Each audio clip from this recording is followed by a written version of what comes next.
I took my son shopping for some clothes the other day, and we went to a department store.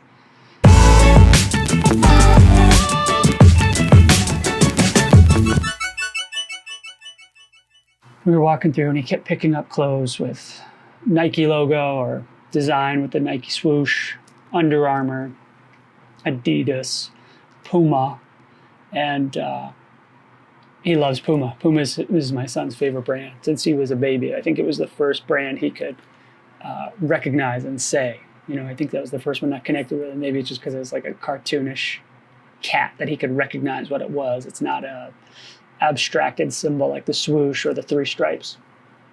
And when we were done shopping, we walked over. Well, when we were done shopping for him, on our way to the register, we stopped in the men's area, and I was looking at some clothes too. And as he was watching me pick up different things, he said, "Dad, you need to be over here." And he walked over and picked up something that had Puma on it. He said, how come you're not picking up any clothes that have logos on them? And I don't think he recognized until that moment that I avoid logos on my clothes. Here's why. If you know me, you know that I don't have any clothes that have logos on them. Promotional t-shirts or whatever that I get from running races or that vendors send me, maybe I'll wear those around the house. But otherwise, nothing has a logo on it. Even if I am buying athletic gear, I try to find stuff with the most tiny hidden logo, and if I could scratch it off, I will. For a period of time when I was younger, I went through and blacked out any logos that were on any of my possessions. And it's not because I don't believe in branding. God, the opposite. I hate the idea that someone would see me and see this perfectly fine shirt, which almost fits me, and say, oh, it's, you know, Munsonwear, or it's, I don't know, whatever brand, insert brand here, Tommy Hilfiger, and say, oh, well, that puts this person in this category that I have to swim against. So for that reason, I won't wear any clothing that has a mark on it that you can recognize, or at least I make it as hard to find as you can. Even shoes, sneakers are a different game, but I don't wear those too much, except for actually running. Even shoes, though, try to get something with no logo for that same reason. I don't like the idea of people doing that because I know mentally I do that.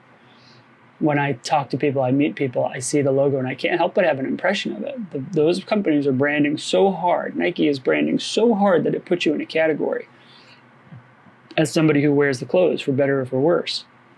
And today, who the hell knows what side of the fence somebody that sees the Nike logo is after their Colin Kaepernick campaign. When I was in college, I was with a bunch of people that I didn't know all that well, and they were having a conversation where they were picking rival brands, Coke and Pepsi or X and Y, whatever they were, and they were saying about the people at this party, oh, that's a Coke person, that's a Pepsi person. And I walked in the middle of this conversation, and they were talking about Nike versus Adidas. And they came and they said, oh, Adam's Adidas. Now, I didn't own any Adidas gear. I mean, I think zero. And maybe I had a couple of pieces of Nike stuff. Probably had some shoes or something. But they had decided that I was an Adidas person based on God knows what. And I thought that was cool. I remember feeling like, yeah, all right. What they were saying was he's not mainstream. He's a little bit left of center. He's a little bit different. He's a kind of alternative to the mainstream. And so that's how I interpreted it. I don't know what they meant. Maybe they meant I'm a dick. Who knows?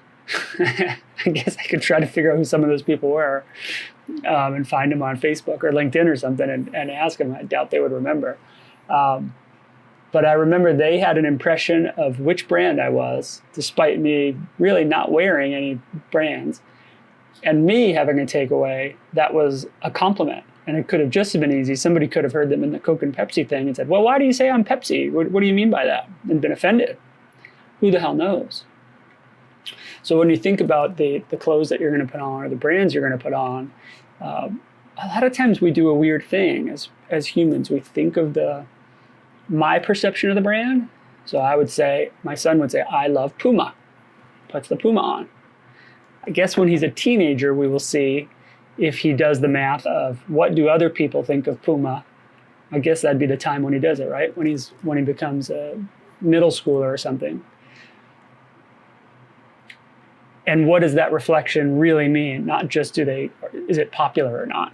It's a really simplified version, but what are the values of that logo that company represents? And so to the point of Nike, it becomes a badge of honor when celebrities can wear Nike on a red carpet and say, I'm making a statement by virtue of wearing the swoosh logo, which is insane. That is not a statement. A statement would be to not attend or take a knee on the red carpet or wear a dress with Colin Kaepernick's face or something. Or bring Colin Kaepernick in your place or as your companion. That would be a statement. Wearing a swoosh, I don't know if it's a statement or not. I guess that's a question for you. How much does the brand mean? Not just to demonstrate wealth or good taste, but we're starting to get to a place where no brand can sit in the middle ground. So what does it mean outwardly?